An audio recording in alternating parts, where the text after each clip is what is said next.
Good day again, folks. We want to welcome you to another edition of My Lutheran Connections. This is the program where we discuss all things Lutheran. We have today with us the Reverend Philip Nushin, Director of the Trauma Healing and Reconciliation Program.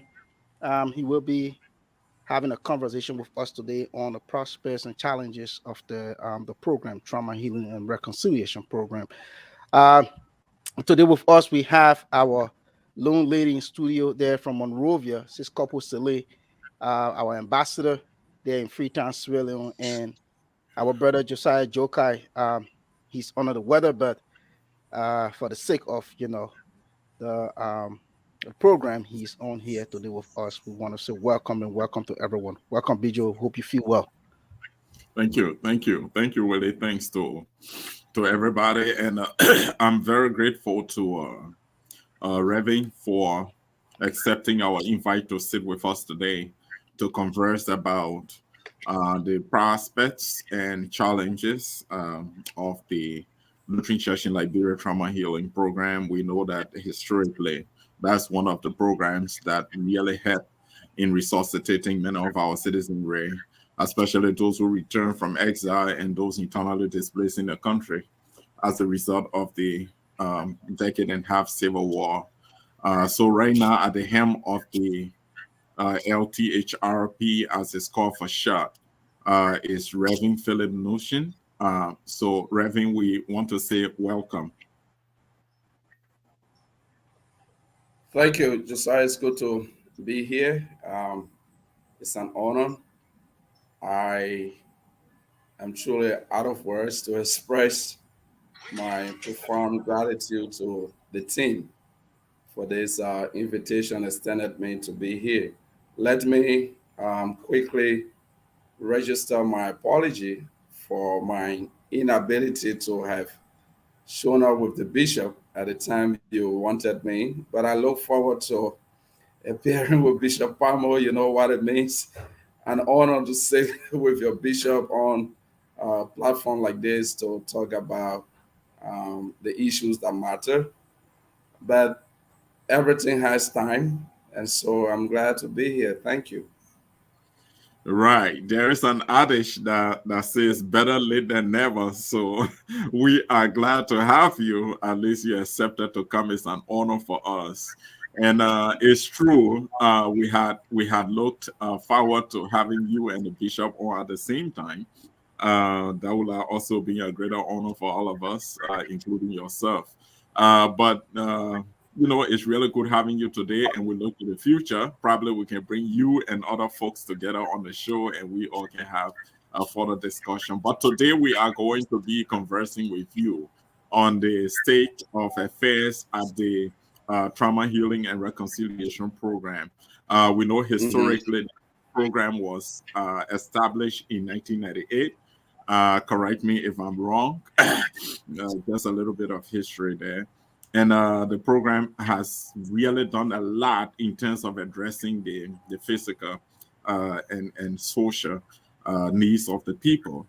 So today we want you to start by telling us where you are in terms of the scope of the LTHRP, not a complete history, but just in terms of what the key activities are. Then on the basis of that, you'll be able to set the tone for the conversation today. So tell us what you've got, what you've inherited, what you've got, and what are the new things that you are bringing on board in terms of ideas, innovation, to make the program work. So it's all yours, Remy. Thank you, Josiah and the team. Let me begin this way. I like to observe a moment of silence in honor of my late mother, Annie Fatou Nushin, who is being described by UN Women as a peace icon, social justice advocate, and she's known all over in Bon County as the Peace Heart Doctor, not only in Bon County, but Liberia. And so I want to observe a moment of silence in her honor. Absolutely. Let's do that, folks.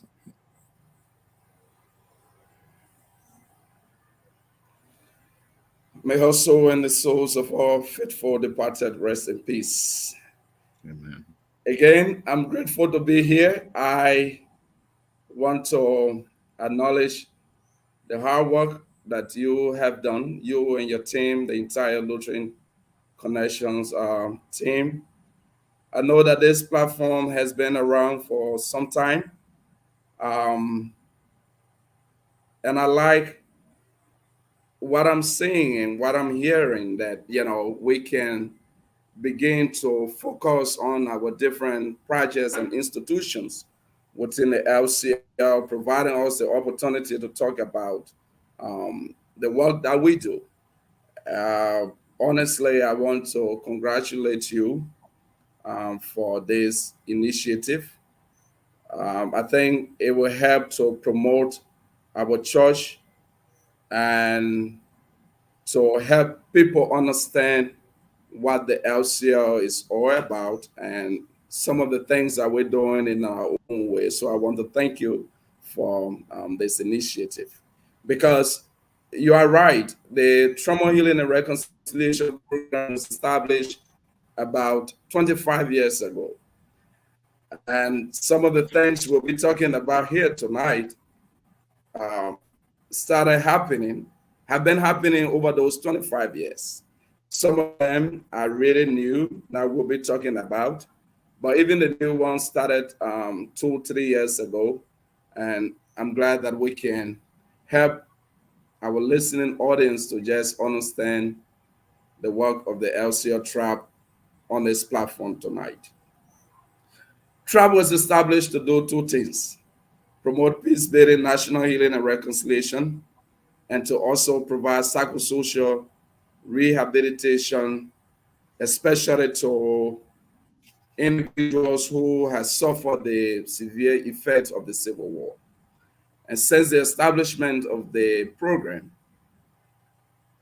this mandate has been truly fulfilled, not just implemented in Liberia, but beyond our borders.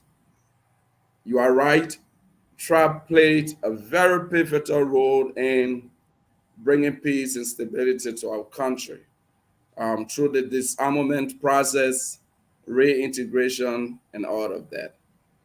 And so we want to acknowledge that. We also want to acknowledge the directors before us who help us to achieve and to bring us to where we started from. We're grateful for their services and we're honored to be standing on their shoulders to do the work that we're called to do. I also want to acknowledge our bishop, and let me begin with the Bishop Emeritus, Dr. Cyanclo, for the opportunity afforded me to serve TRAP, something that Bishop Pambo has also done, providing me the opportunity to serve as director for TRAP. I see that as one of the greatest honors of my life. And so I want to thank our leaders for providing me this opportunity. TRAP had a major transition in 2017, following all the different activities across the country. Before 2017, we were working in 9 of the 15 counties. We had structures in those counties.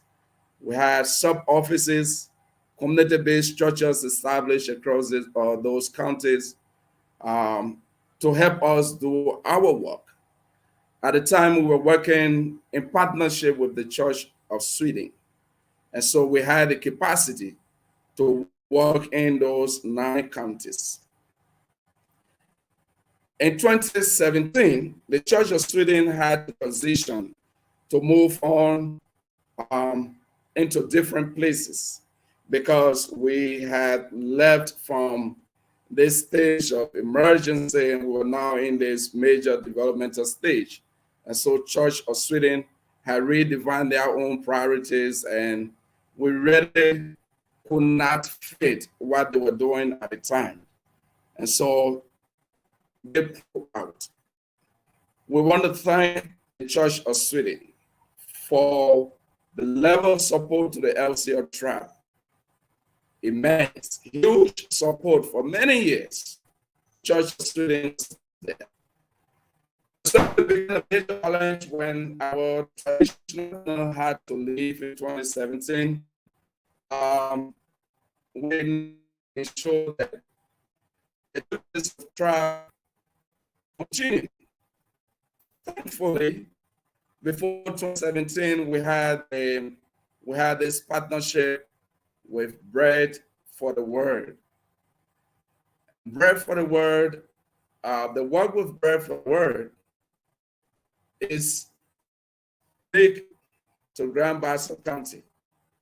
And so we, after putting off on those 9 counties, we had to limit our work and concentrate only in one county.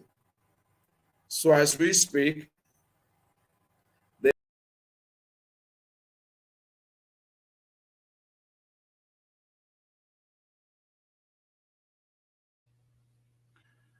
looks like our guest is having some technical issues there. But you heard him. He was talking about the history of the TRAP. That's the Lutheran Church in Liberia Trauma Healing and Reconciliation Program. He explained that the program started with 9 counties when they had full support from the Church of Sweden. But now they have narrowed down to just 1 county, and this is due to resource constraints, I'm sure. So I will hope that the director will come back so that he can continue his explanation. Yeah, he's back. He's back. Yeah. Okay. Yeah, thank you.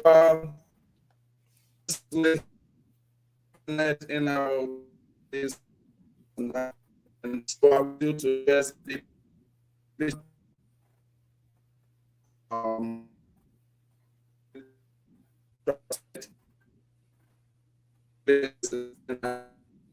minimalist. Willie, I think he will have to log out and log back in. Probably that will be helpful.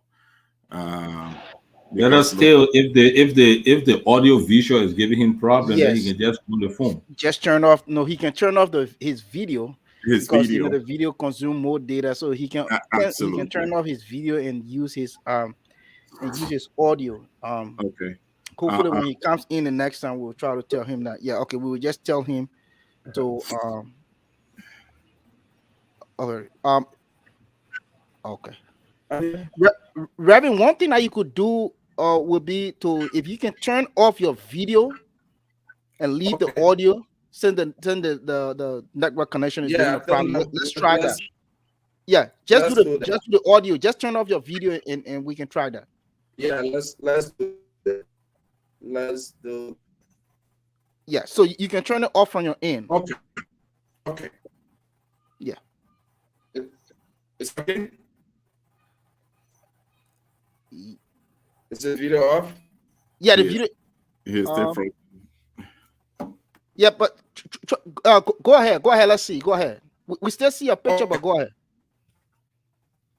Yes, just stop that.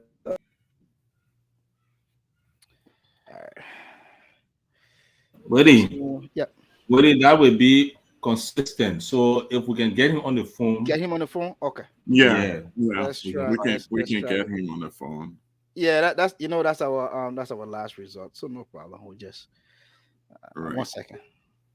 Okay, so folks, you are tuned to my Lutheran Connections online TV. Today we're in conversation with the director of the Lutheran Church in Liberia Trauma Healing and Reconciliation Program, Reverend Philip Notion. Right now, Reverend Notion is experiencing some technical issues. So we are trying to get him on the phone. We hope that is going to work as a last resort. Reverend, are you on right now? Can you hear me? Okay. Yes. So just on audio now. Right. Okay. So let's do this. Is it okay? Yeah. All right. Thank you. Sorry for all of that. So Trav is currently in Grand Bassa County, working in 199 communities. Um, we're implementing a project with Bread for the World on the the title Community Conflict Resolution and Peace Building Project. This project started since 2013, 2014. We're grateful to Bread for the World for standing with us to work in Grand Bassa County. We have also been exploring other opportunities to see how we could extend our activities in different places because of the need. And we're pleased to also indicate that through um, that initiative, we have been able to establish a partnership with another component of the Bread for the World called the Civil Peace Service, the CPS. And it is this CPS project that is being implemented in Monrovia, specifically for um, drug users in the Doporo area and for returning migrants. This year, the CPS project will be extended to Bond County. So that will make our geographical scope of operation in this country, that will extend it to 3 counties. And I think this is really, really huge achievement because it has taken us some time to make this happen. We had to write, we had to engage, we had to follow up, and to see that we can now be extending to 3 counties um, in partnership with the CPS and Bread for the World. We want to highly recognize that. Josiah, you were right when you talk about our work with Liberians who has suffered the severe effects of the Civil War. But there was a time, there was a need for us to really look at our own activities as an institution. And we realized that we could not just stick into working with individuals who had suffered the Civil War because the issue of trauma and peace building, all those needs had taken different shape. That is the reason why today we have engagement with drug users, we have engagement with returning migrants, and we've also started working with prison inmates.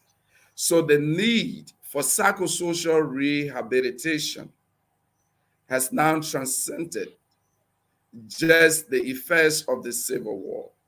There are different needs right now when it comes to psychosocial interventions. And there are also different needs when it comes to supporting and maintaining our peace and stability. So we are not just stuck into what we were established to do, we're also exploring new ways in bringing innovation to the work that we were called to do. And this is something that we want to appreciate our partners for. And the team at TRAP. This work is not about Philip, it's about the 25 staff at TRAP.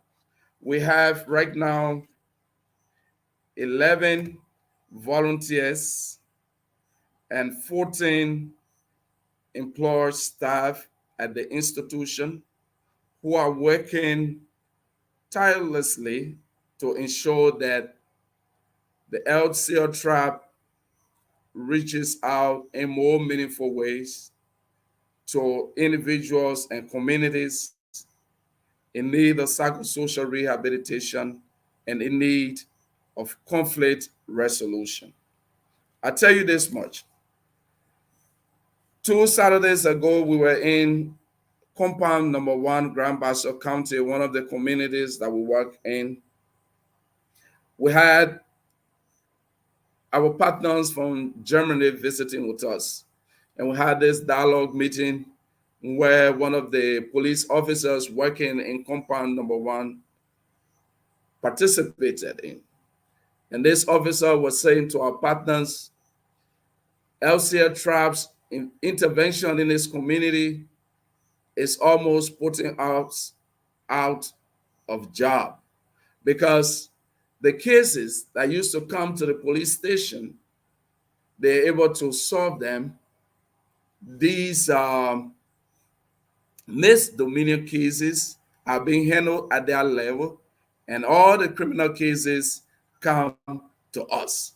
And it sounded funny, but it was interesting, because the work we continue to do as an institution is making significant impact in helping to promote the peace and stability of our communities, and in also helping people who are in need of specific and individual psychosocial support.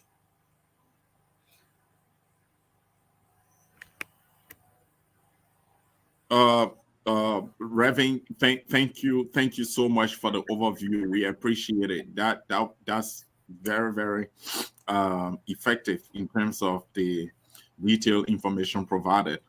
But you are right when you talk about changing your intervention approach because of the changing times. I agree 100%. But as a healer, you are aware of the historical trend, the disarmament, demobilization, the reintegration process, the rehabilitation aspect. I'm not sure you will agree that it was effective, that it was successfully held. That is why we still had so many social issues across the country for decades following the crisis, and some of you had to intervene through the trap approach. So we are still having a semblance of some of those issues, in addition to the economic situation in the country, the difficult, the harsh economic, and unbearable situation we're having. That also bringing to bear pressure on the citizenry and causing some of these social issues. But here is a question that curious to find an answer to. Brad is supporting the TRAP program in 199 communities in Grand Bassa alone. I just need you to explain why all those communities just in one county. Was there any assessment done to warrant the entire program or entire focus on Grand Bassa and other counties?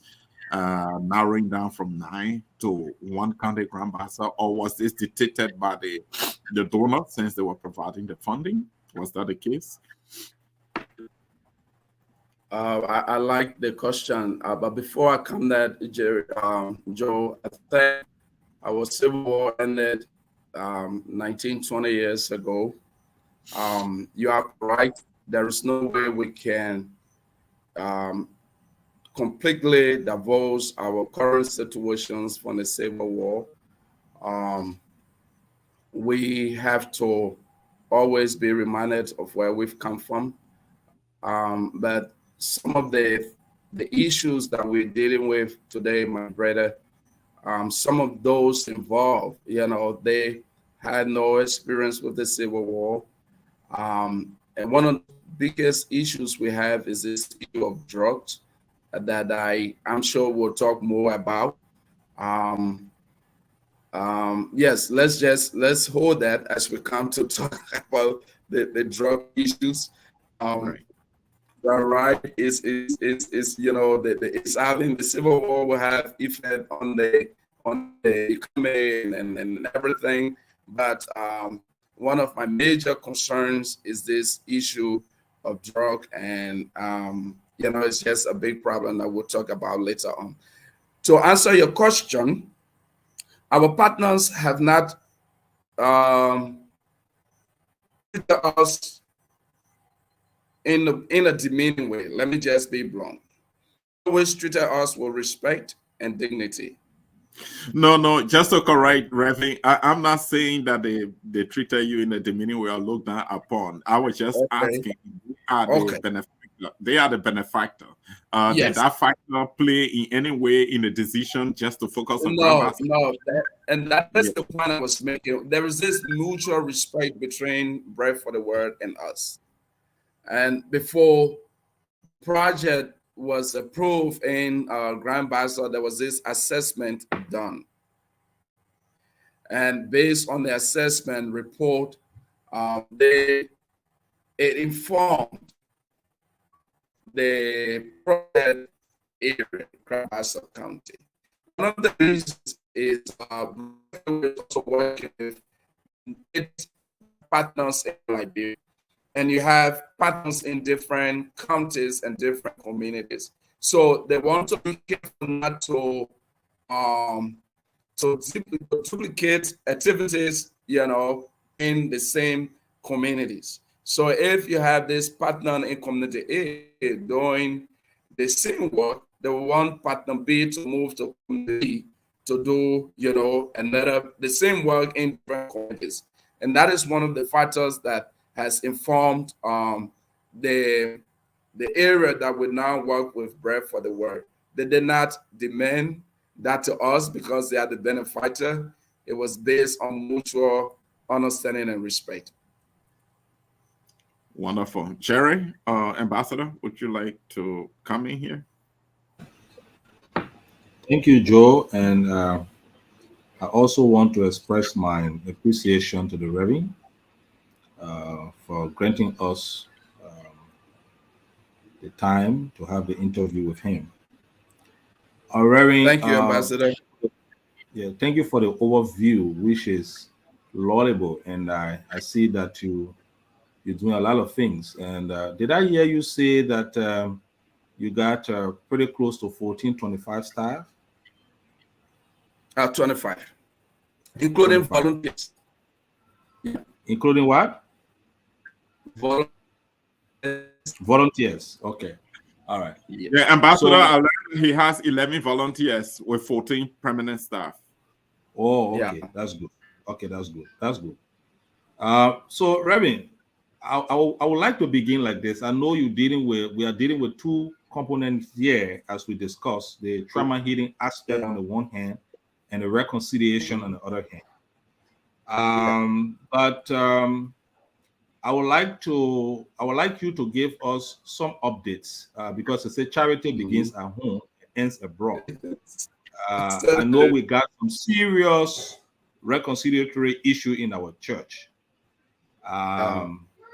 Please give me some update on how far we are and how far your intervention has gone and what impact your intervention has made.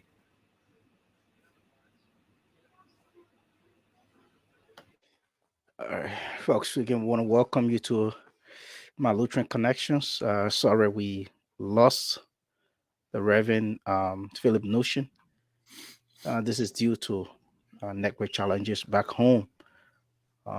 Hopefully, he'll be joining us.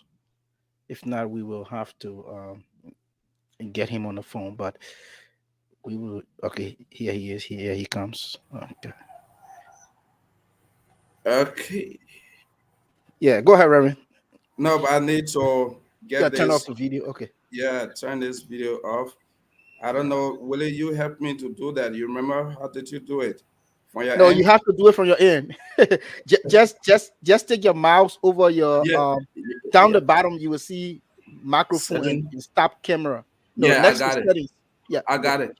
Okay. Okay. Good. Good. Thank you, Thank you, Reverend. Go ahead. Yeah. Ambassador. That's a really important question, and I I don't think we would have ended this show without talking about that. If you are not brought it up, I would have asked you.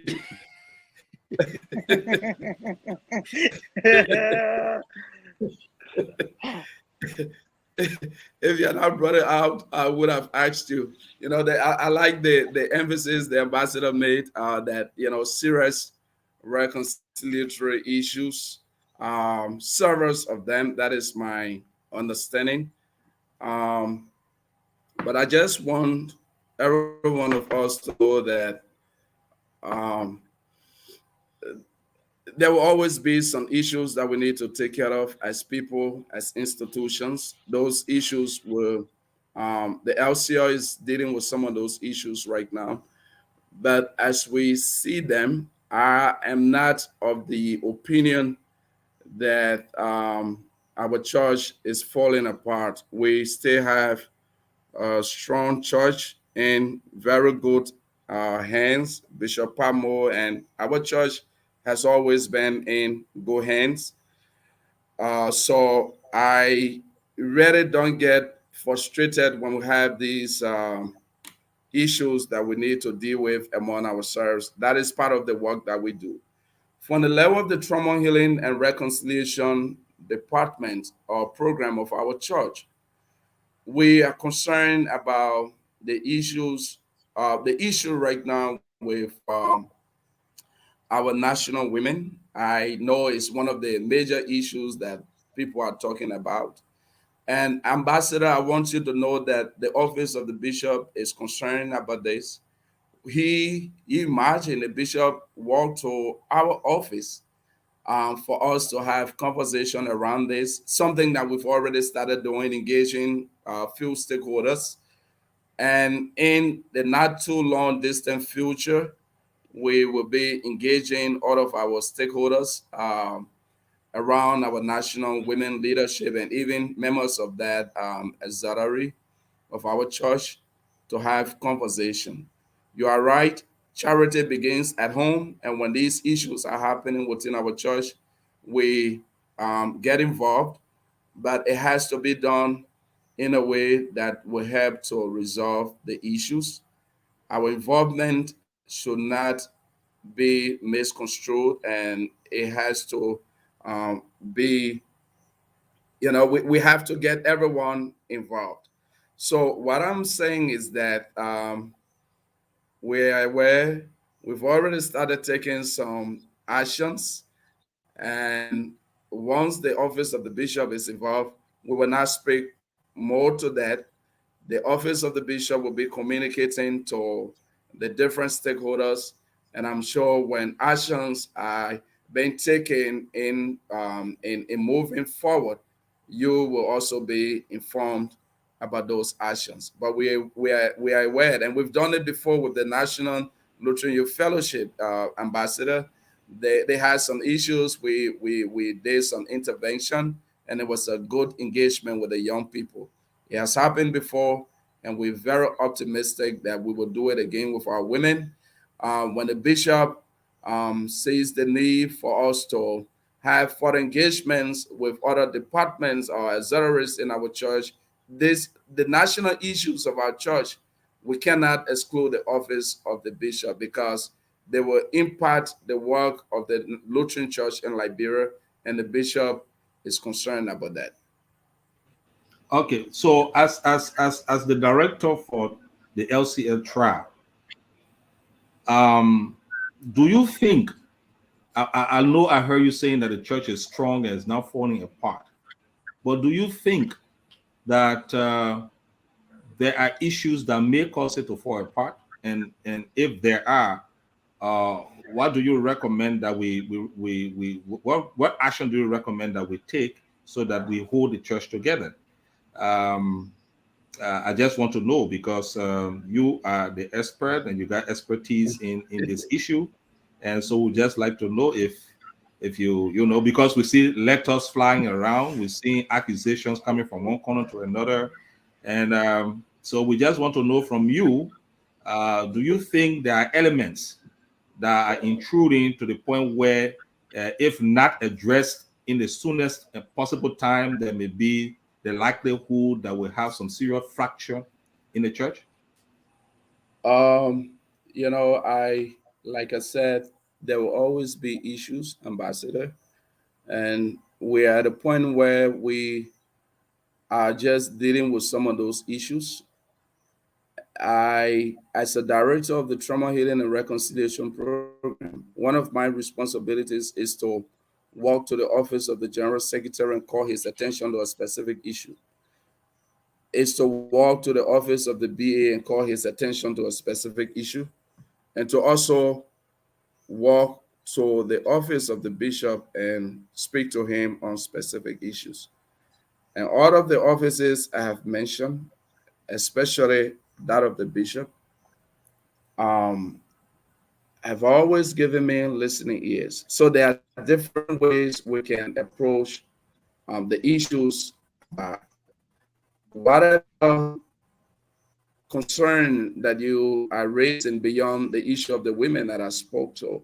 Some of those concerns I've walked to the office of the bishop with them, and I will not want to discuss them on this platform, but I just want you to know that we're concerned there are issues, and there are many ways to deal with the issues that um, will come out as a church in every institution, those issues that will come out. There are many ways to deal with them. We're working to ensure that we provide our own expertise, our own opinion on some of those issues in ways that we think will help move the process forward. So Reverend, I said I was done, but sorry, pardon me. And Come back. there's something I wanted to highlight. Yeah. Um, have you heard or have you been perceived at any one point in time as a reconciler or the chief reconciler of the church in terms of your expertise in the program? Have you been perceived as also a person who gaslight and fuel the flames at any one point in time in any of the conflicts? Ambassador, people will have their own views about everybody. That some of them perceptions, some not fights. Um, everyone will have his or her own view about the leaders of our church, including me. So I have not been confronted directly, but I can't rule that out to say nobody has said that about me. I will not be saying the truth. If anyone has said that, it has not come to me. And I wish somebody would come to me and express how they feel about, my own leadership style and my own involvement in our church. That would be a good thing. But as we speak, nobody has said that to me, and so I'm open.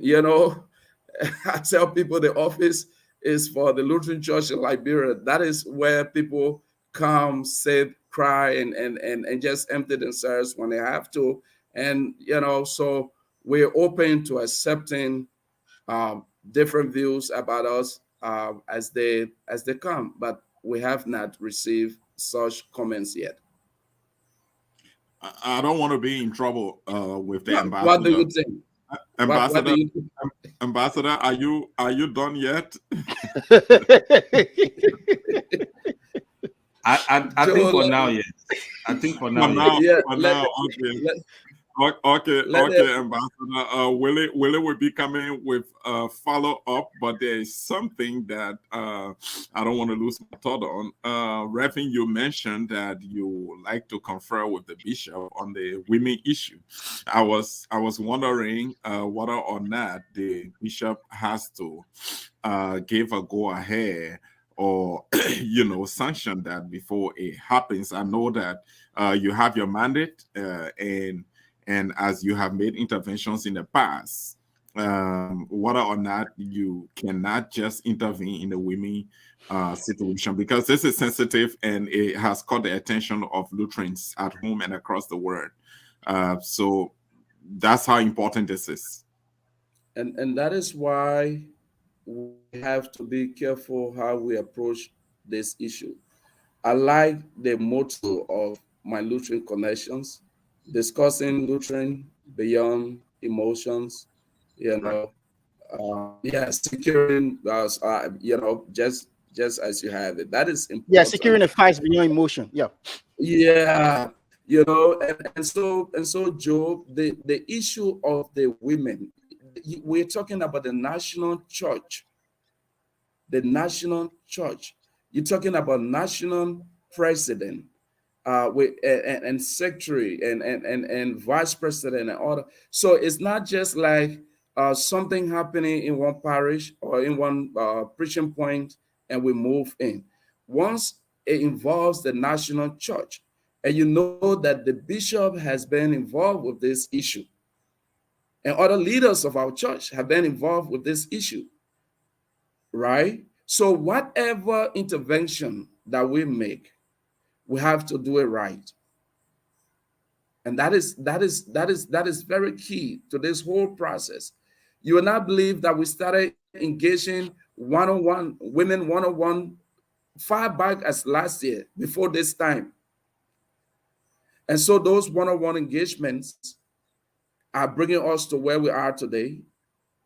And every key stakeholder, when we make a mistake and proceed with any engagement, leaving out the relevant stakeholders in this process, we'll be coming right back to square one.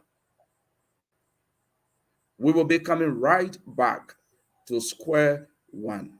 And so to help us move right, we need to be very, very careful and engage all of the relevant player in this matter. Again, like I said, in the not too long distant future, I'm talking about days or weeks from now, we will be getting, we'll be taking the action and engaging the women collectively. Since we have done a lot of one-on-one, we'll be having this collective dialogue engagement with our women. And I'm really praying and hoping that it will be a success. Because Oh, okay. if So you already got plans. You already got plans to engage them directly. but I just said we started engagement one-on-one before this time, and that has led to where we are today Oh, for the bigger wonderful, action to wonderful, be taken. wonderful, wonderful, Yeah. Reverend. Wonderful. Good to know that. Good. Willie, can you come in here with a follow-up? Sure. Reverend, again, I want to say thank you very much and welcome. I think this is the first time I'm seeing you since 2021. Yeah, but You again, I got want to say welcome. Yeah, but Willie, you Reverend, got to give me some fans. I Willie, know. Willie, why you want to be seeing the Reverend quite often? Why? I mean, no, the Reverend myself got so many things in common. Oh, He okay. knows. I see. Willie knows. Hey, Yeah, but Reverend, my concern has to do with falling apart from our original Swedish partner, and saying that we did not fit within. But I know the concern that I have. Other Lutherans and viewers have the same concern. What made us not to fit within when we have, we fitted from the very onset until now. And the second question, I just want to give you all two so that you can work on them, because of time and the connection issue. The next thing is, what are some strategic, long term sustainability plans and programs that the institution is really putting into place? Because from what I'm looking at, and you can correct me, Bread of Life, and you said you're going to expand to other places, but Bread of Life is almost like it's just in just a particular area, just a specific area. So what are some plans that the THRP that we had before the THRP, will expand to other counties? Thank you very much, Reverend. Thank you, Willie. I just want to point out quickly, Willie, that we did not fall apart. The LCL did not fall apart with COS. Okay. Yeah, there was nothing in the discussion to say something went wrong and they were pulling out. No, they're not fall apart. The COS has sent our consultant at the time, Annie Rose, and the process started around 2015. Feel that they were now shifting their priority to the Middle East. There where their programs were going now. You remember I said we are left from emergency stage as a country, and we were now in this development period. And COS was saying to us, we the fact that you have now transitioned into this major developmental stage of your country, we are moving into the Middle East with different programs. So that was just the reason. It was not that anything went wrong to say, we had to fall apart. So basically, I would just say that. When it comes to your second question regarding long-term programs, because our partner is actually Bread for the Word, not Bread of Life. Okay, Bread Brad, for the for word. the Thank you, thank you. Mhm. Yeah, Bread for the Word is a German organization, and they're really wonderful partner. I love working with them and all of the different partners here in Liberia. One of the things I want to also indicate is that uh, the the trauma healing and reconciliation program does not work in isolation. We work in partnership with other institutions. We have one network called the Civil Peace Service Network of Liberia.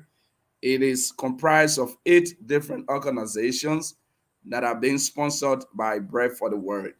And it's a wonderful network. It provides a platform for us to advocate collectively. One of the things that we do at TRAP and to speak with one voice through that platform is really unique. We also network with Men Engage Africa. Men Engage is a global organization established by the United Nations. In Africa, 22 countries are part of this network. And in Liberia, we have 19 or more different organizations that make up Men Engage Liberia. TRAP is one of those organizations. So when you talk about um, long-term strategic plan for sustainability,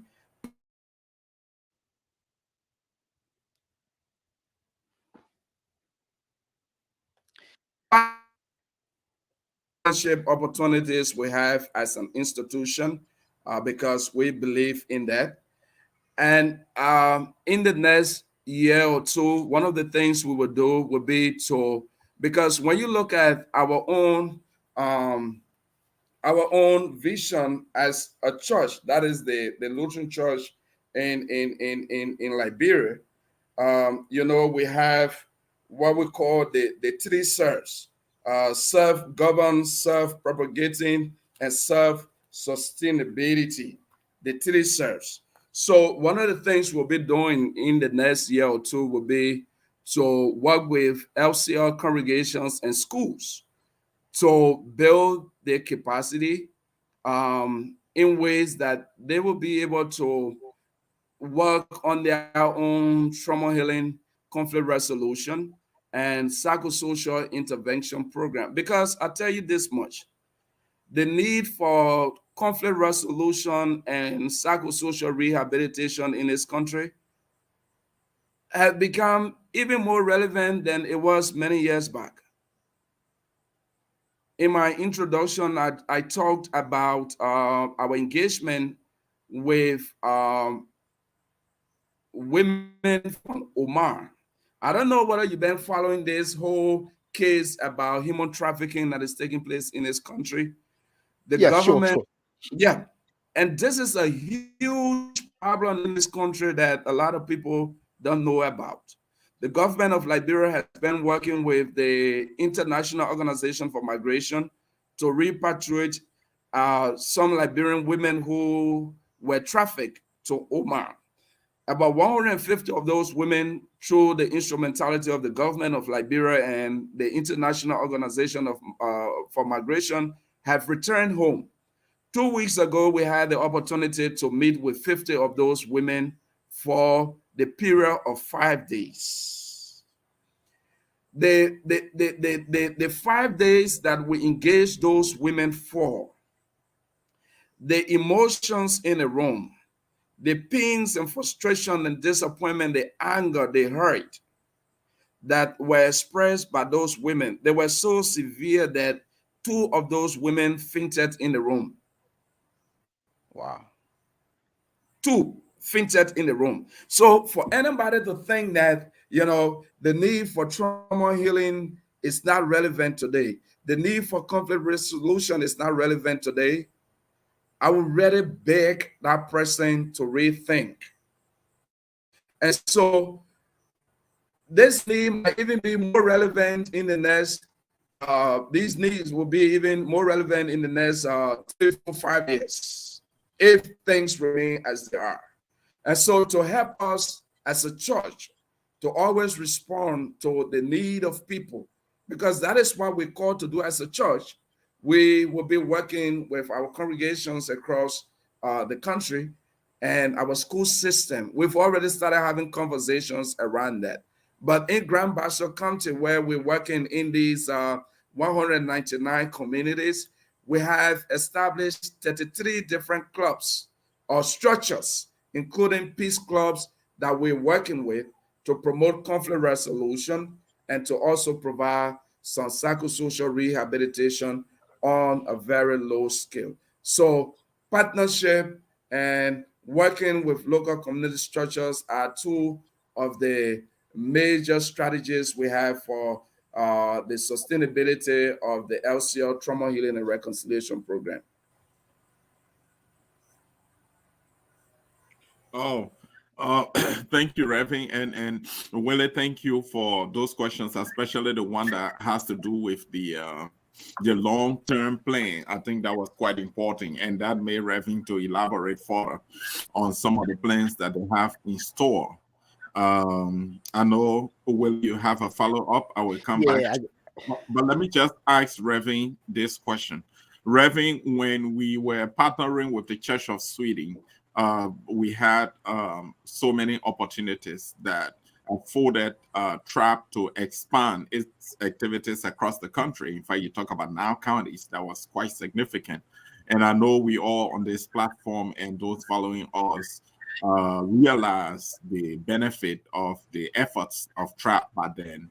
But one thing I never learned about in that partnership was putting in place appropriate sustainability measures so that after COS takes off, that TRAP, will be strong on its own to be able to continue those programs. And I'm sure because of the lack of, effective sustainability process mechanism, TRAP was not able to keep up with those 9 counties. Now that you are having this bread, I don't want to say the rest and err like Willie, you know, bread, I don't know what it is. man, Bread bread for the world, bread for the world, bread Joe. for the world. Willie, thank you. You learn your lesson very It's I'm well. an acolyte. I Bread. follow the Reverend. Anything the Reverend say, I follow it.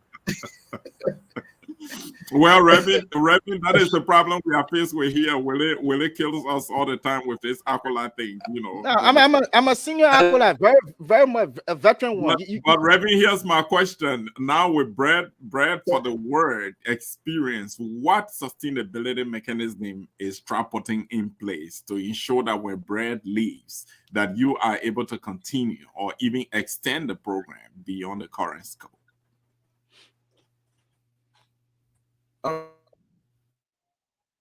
The issue of local community ownership, the real participation of local community dwellers in the project planning, implementation, and monitoring.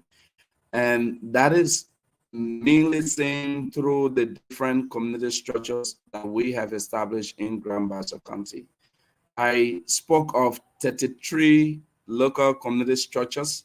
These structures are made of community dwellers who have been through our interventions, like through training workshops that these community leaders and members come together and establish themselves into this network.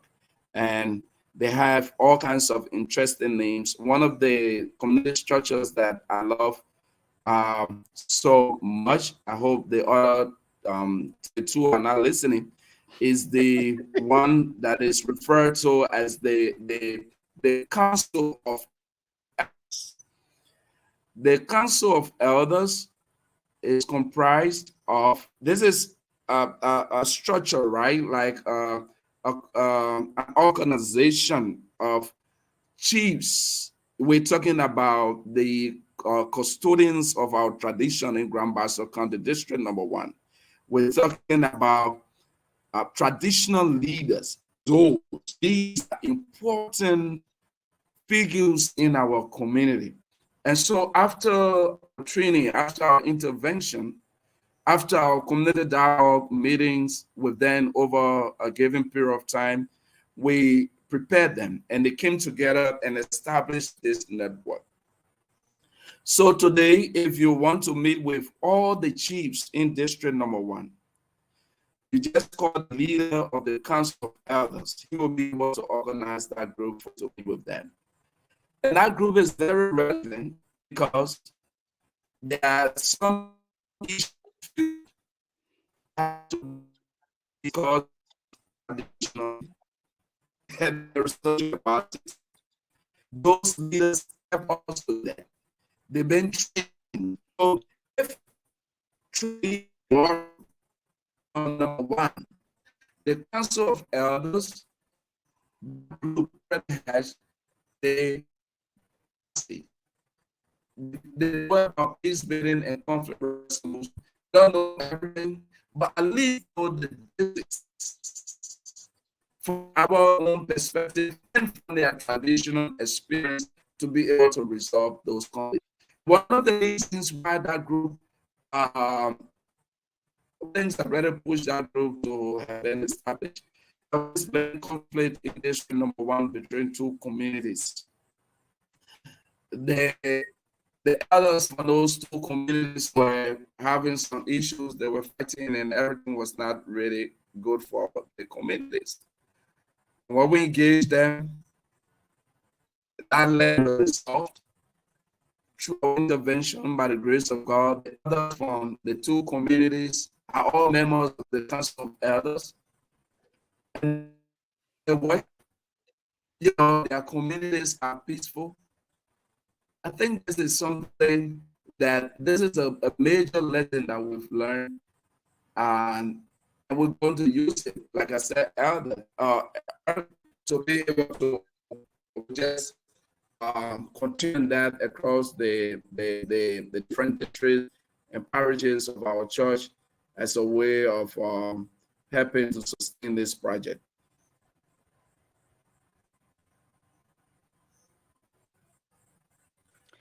Wonderful. We will have couple coming in with a question, and then that will be followed by Willie, who has a follow up to make. Sis couple, are you there? Yes, Roger. Mm-hmm. You ready, man? Yes, you can fire couple. Hold on. One second, couple. I think we lost the Reverend couple. Oh, yeah, we lost the Reverend. So okay. Abel, I don't know. Is Abel on? Can we? Abel is also having some difficulties. Okay, the Reverend is back. All right. Yes, the Reverend is back. And yeah, I'm back. I'm back. Okay, good. Yeah, good. Go ahead, couple. Yeah, Reverend, thank you so much for the update on trauma healing and reconciliation. When you were talking, you said Bishop walk to your office or Bishop call your attention to what is happening in the women department or the women auxiliary. But then there is something you said. You said that the church are not reached to the point where our church is falling apart. For me, I don't think we need to reach to that point. Yeah, we all don't want us to reach to that point where our church will completely fall apart, especially knowing the strength of the women in the church. And you talk about doing one-on-one engagement. I'm still waiting for mine because you haven't done that for me yet. So I'm still waiting for that one-on-one engagement and knowing for Remy, on the spot. Remy, you're on the spot. Yes. So I'm still waiting for you. Okay, so my question. Let's talk about one-on-one. Joe, every one of you, let me do one-on-one couple. No, on a serious note, couple, we already conversation last week, and you can be assured that this week we will reach out to you and to others that we have not reached out to. This week, I'm talking about this week. Okay, waiting patiently. Mhm. Okay, so my question, you Yes, talk about please do. the church of Sudi. You talk about the transition period, and you people were Yeah, in non-counties yeah, when Church of Sudi was partnering with you people, and now it had dropped to one, two, yeah. and we reaching to three. Cape Man is coming in, right? But for now, we take it as Grand Pastor, where you only dealing with one county with 199 communities. So for non-county to just a county, so you take that as a challenge for trauma healing, leaving Yeah, it's a from now to mm, one to just a county. that's a big challenge for us as a program, as a church. Um, but we always see the opportunities in the challenges that come our way, and we want to use the opportunities to grow, not to allow the challenges to hold us down. Couple, I can say to you for fact that when Church of Sweden pulled out, in fact, when they had to leave to go to Asia, the consultant who came to help us through that transitional period sat with us for almost 2 weeks, and we were writing proposals from this other place to that other place, just so that we could knock new doors. Some of the responses were really hopeful, but uh, times have changed. Things were happening. COVID-19 is one of the things that really um, dealt with us a whole lot, because there were some prospects that we had. Um, Everything just did not work because you know what COVID-19 did to um, humanity. Is from all of the efforts that we've made that you can see today. I'm saying to you, we have interventions with returning migrants who have left from North Africa. Today, 10 of those returning migrants are in vocational skill training programs. And today, couple, as I speak to you, we have 50 drug users who are completing their skill training program through our interventions. And sometimes on the 21st of this month will be their graduation ceremony. We want to make that ceremony really big because it's going to be the first of its kind in the LCL to graduate 50 drug users. So they have now become former drug users. Those 50 individuals are learning plumbing, they're learning masonry, they're learning electricity. When Bishop went to visit them about a week or two ago, he was just amazed to see the kind of transformation that has taken place in the lives of those people. We talked about the intervention with the 50 ladies from Oman 2 weeks ago, and you can, this is we. I don't want us to take pride in it, but it has brought us to this point where this is a government initiative. The government and the International Organization for Migration (IOM), it was an interesting process to go through the bid, and we got it.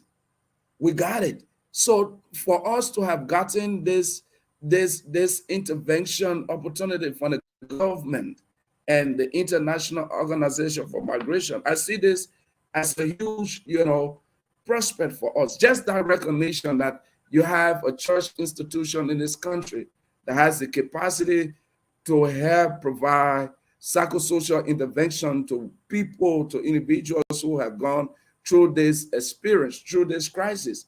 I think it's just huge for us. And so I, I'm not really discouraged. As I speak to you, couple, all the structures we have in the different counties, in the 9 counties. We still have relationship with some of the members there. Today, if we have the opportunity to go to Tottenberg, we got one church we need to put a phone call and will see us lighting up in Tottenberg. If we were to go to Bama, for example, we had this wonderful community structure in Bama, and we want to be a phone call to Bama because those are, especially the Jalabati that we were working with. You talk about women from Muslims and Muslim and Christian background and the traditional women. That was a wonderful group, and the relationship is still very important with these different structures. So I'm hopeful. I think that's all I want to say. Okay, Reverend, thank you. Another question, it has to do with we see people, we see individuals coming up to help rehabilitate our young people or our drugs user. And these some of them have built a home for them, take them from in the street, carry them, rehabilitate them. Are there any plans from your end in helping these people, especially when it comes to counseling our disadvantaged youth, going to these centers to help? Are there any plan on the way, or if you people have already started doing it or not? Couple, the first thing I want everyone listening to me tonight to know is that the process of rehabilitating individuals who are struggling with drugs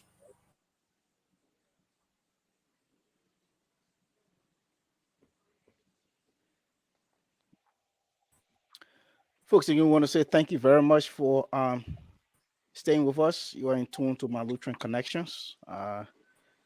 We have this network issue from back home, so we're hoping that the or Reverend from will the join former us. general secretary. Okay, good. It has to be very, very intentional, and it has to be. I'm speaking from the lessons that we've learned over the past 3 years. And the LCL, can say comfortably that we have a very wonderful drug intervention program in this country. We started 3.5 years ago with just a small intervention at this congregation called Peaceful United Lutheran Church. You're going to church in the Dupo Road area. Dozens of young men and women are in the ghetto smoking, and you stand on the pulpit, you look across the streets, you see people there, you see Liberians struggling with drugs, and you're in the church and you give the benediction and you go home, but then those brothers and sisters are struggling with drugs and need help. And so we said that is not all about church. You can't just come and say, God bless you, and go home. You need to take some action. And so it all started there.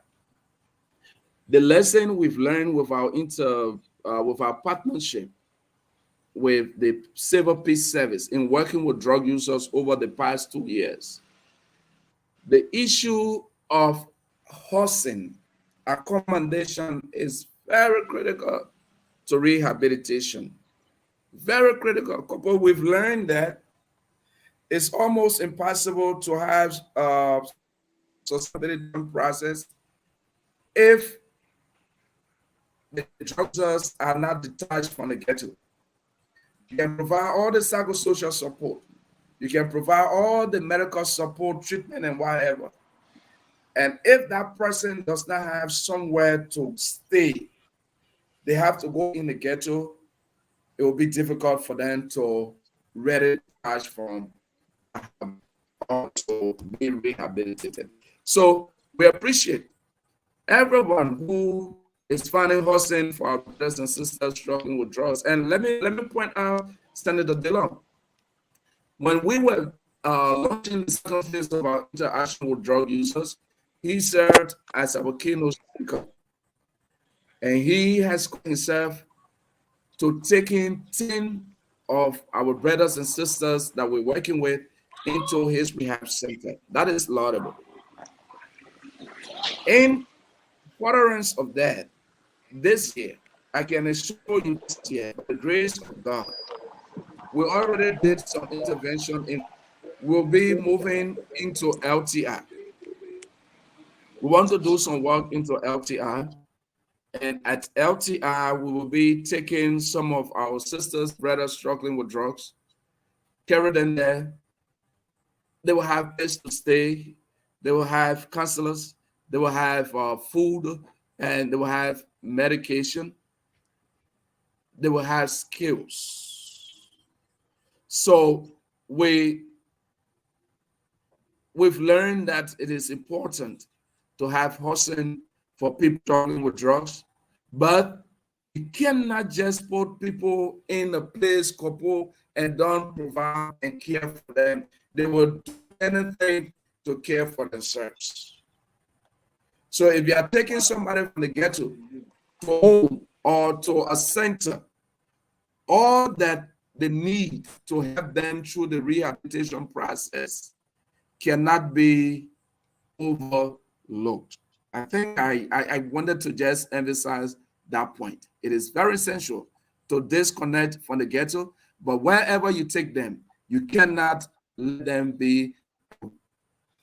And one of the things we've also learned over the past 2 years is reintegration into the homes, families. And that is one of the biggest challenges we have in our work couple because the families have rejected most of these young men and women.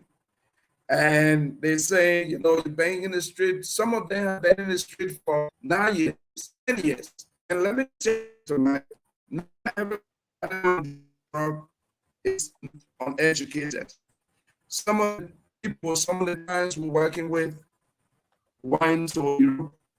They were in England, some of them for 3 years, learning the program. They came back and something happened, frustration started. And they're trying to find alternative means in dealing with their frustration to let them together. Couple, we can give God the glory tonight that through our intervention for the past 2 years, some of these people, some of our sisters and brothers have reunited with their families. They have reunited with their children. That's the most amazing thing about it. To see somebody who has been in the ghetto for 2, 3, 4, 5 years, 10 years, going back and saying to their children, you have a new dad. And the children can be proud of their dad once more. That father is able to go on the campus of his children to meet with their teachers. It's just amazing. So we can rush with any intervention program. It has to be calculative. It has to be well thought of, and you need the commitment from those who are engaging them. All right, let me stop talking before I preach. Reverend Yagbazo said you don't give the microphone to a preacher. What I meant, what play that meant coming for? We are hoping that he will still join us. Reverend, not to hold you back. I know we've crossed this COS, but I want to go back to COS a little bit. Like you mentioned, you said 3 areas of service, right? And I also want to add that our church, and this is one of the it was based on this that the Liberian caucus won the bid to host the International African Lutheran Conference. Next week, we're going to have the Reverend Dr. Boko, Director of African Nationals, will be here, and the Reverend Dr. Dennis and Mother Mary Carpenter will be here to talk about the International African Conference, and I see that will be held this year in Liberia. I want to go quickly to this. Healing, the church era of service as well.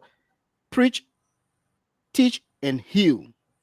And you talked about healing, healing in the era of psychosocial, you know, psychosocial and all of that.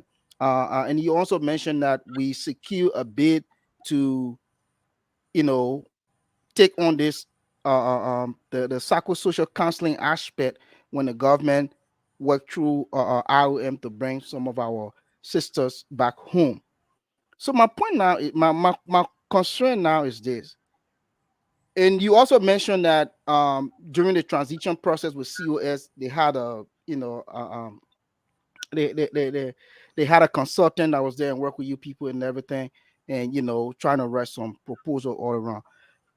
Based on the three areas of service of our church: preach, heal, and teach, most especially healing. Okay. So COS could not find something to work with us on, especially on the issue of healing, or we did not present something to them for them to see and say, okay, based on this, I mean, we cannot be with, trap fully, but we can do a little program with trap based on our areas of service: preach, heal, and teach, most especially healing.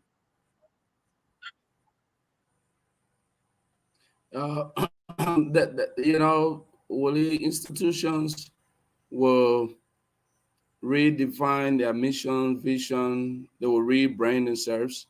When that time comes, it comes with a lot of other things. And I think COS was just redesigning, rebranding, and relooking at their mission, vision, and everything.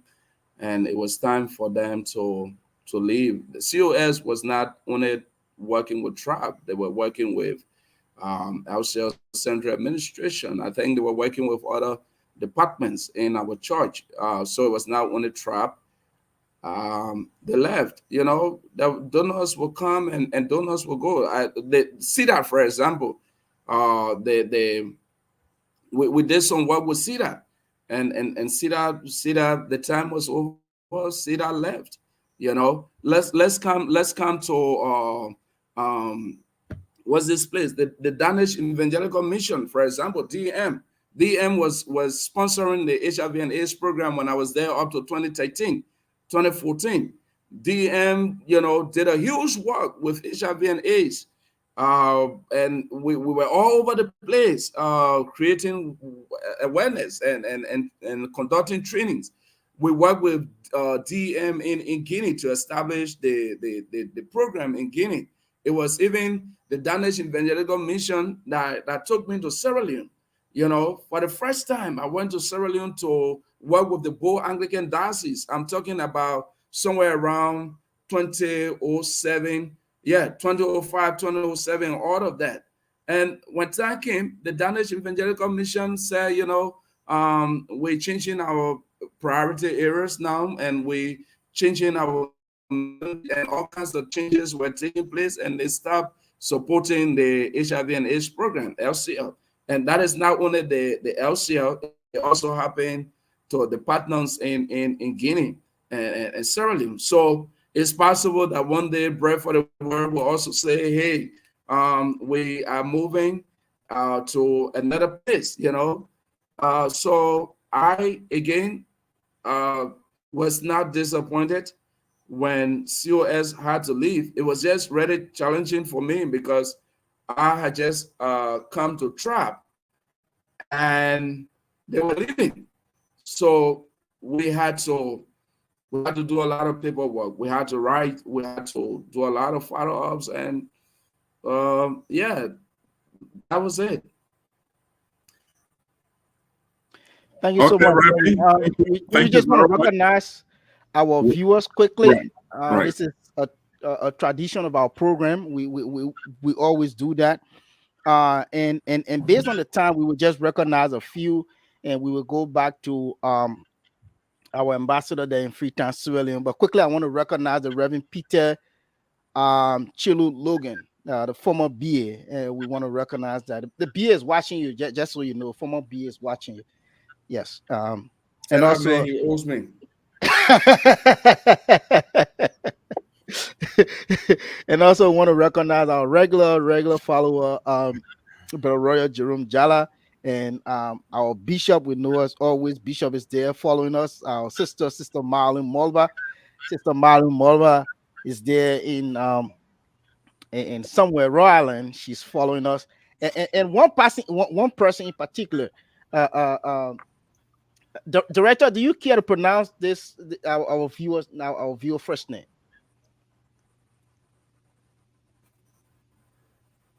Uh, you speaking to me? Yeah. If you look on the screen, we have one of our viewers. He's a regular viewer from St. Louis, the state of Missouri. Uh, no, I can't Oh, actually see the you don't see his screen. name? Okay, his name is Menipele K. Sumo.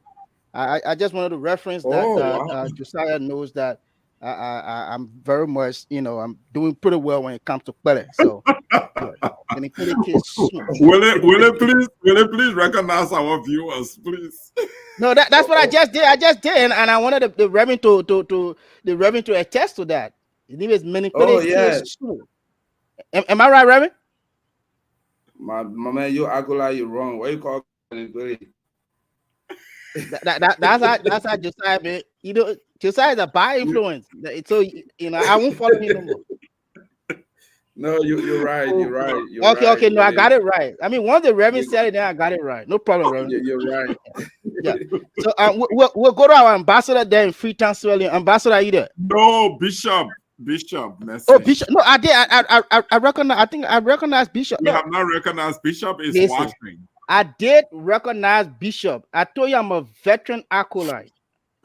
Okay, and I can somersault at any time. Don't see me sitting in a regular shirt with necktie and everything. But when I somersault right now in my acolyte regalia, you'll be amazed. So I did recognize our bishop. Thank you. Yes, and They and, say and I also I could recognize have his posted that smile. when I yeah. I know, Look, right? couple, this is a training I honor. I mean, I honor when this training. I'm not one of those people who, was just just got the title. But I mean, I went through this training, extensive training as an acolyte. Thank you, Willie. Thank you, Willie. Thank I you took for the I took over recognition 9 months of in our training guests. before serving. Willie, thank you. Thank you for recognizing our guests as usual. We want to place special emphasis on the bishop. Bishop, thank you for being with us today. We know you are always here, Bishop, but we just want to say that we have Philip today, and thank you also in the process.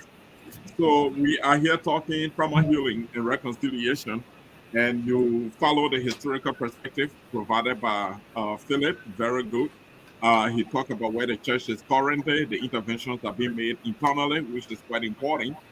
We have to be settled as an institution as far as healing and reconciliation is concerned before we can get out there. We've listened to some of the things he said about the efforts that are being made, but he's been encouraged, to take a step further in terms of making interventions with internal efforts. Folks, you are in tune to Malnutrition Connections online TV. We come to you at this hour on every Sunday. We also want to recognize our colleague in Nigeria, Jackson Akawaya, who is very supportive and always relaying our show in Nigeria. We want to recognize our brother in Lusaka, Zambia, for also relaying the show. The Lutheran folks in Australia, we want to say thank you very much. We keep saying that we'll be liaising with you. We want to improve our partnership. We'll be coming over to you. And not to forget, coming soon, we will be having a formal partnership with the Association of Liberian Lutherans in America. We have initiated the conversation, and this is coming up. It's going to be big. We want to strengthen our efforts to continue to provide information to Lutherans at home and across the world in an effective way. So we are very happy that we have initiated conversation with Aliyah in that respect uh, as one of our prospective partners in this business. So we will go over to the ambassador. We've been here for like 1 hour, 25 minutes. So we will take the next 10 minutes to wrap up. That will start with Ambassador Predecessor there in our studios in Freetown. Ambassador is all yours. Thank you. So before I go to my question to the Reverend, I would just also like to say to our viewers, the last time we had on the show our Lord Bishop, and we were very passionate in our discussion around the issue of the university, the LUL. And I think Bishop had mentioned that he wants to start with the with some of the buildings there so that we can get our accreditation. And we are pleased to announce to our viewers that the Malutrin Connection uh, made good its promise of 200 United States dollars as an initial contribution towards that project. And you can see the receipt placed up. So we just want to say that we are not just talking the talk, but we are also walking the walk, and we want to ensure that we have our higher uh, our higher education accredited so that we can be able to provide quality service to the nation as we've been doing before. So I just wanted to state that so that at least we are all clear that we have made good our promise. And thanks to the colleagues on the show for the consent to allow me to announce this to our viewers so they see. So, Remy, my question to you, and maybe that will be my last question because I think you already handle all of the questions, and I want to thank you so much for the service to the church, and I hope that we'll be able to expand this great initiative throughout the country. Two questions quick. The first one I heard you mentioned, and I think I saw it sometimes ago, where you invited Senator DeLong to your program, one of your programs, and he came and then he was able to make a statement. And I think he, amongst other individuals, talking about establishing some form of centers that will be able to take our brothers from the street. It's a known fact, Reverend, that we have a lot of disadvantaged youth out there that we call Zocos, quote unquote, unfortunately, and they are really, really struggling. And the drugs, I just understood that it may be unconfirmed information, but you are in Liberia. That again, with the exception of the multi-million dollar drugs that was confiscated and destroyed by the government, another one again has been discovered. You understand? And so that one was even more than what we had before. So our country is a soft spot for the issue of drugs, and it's also a soft spot and a very lucrative market, apparently, for the sale of drugs. And our young people are the victims. So, how are you trumpeting your own efforts, trumpeting your own work to the extent that it grabs the attention of the government so that you can be placed in the budget, the national budget, to help in that regard? I mean, you just got small pocket of projects coming on by people who is okay in one county, this thing, but this is something that needs to be and taken into the 15 or so political subdivision in our country. How are you trying to get the governments involved in this entire thing? At least the senator has been one of the to your but don't be able to go beyond that to see if we can get ourselves part of the national pride, to support this trauma healing thing in our country.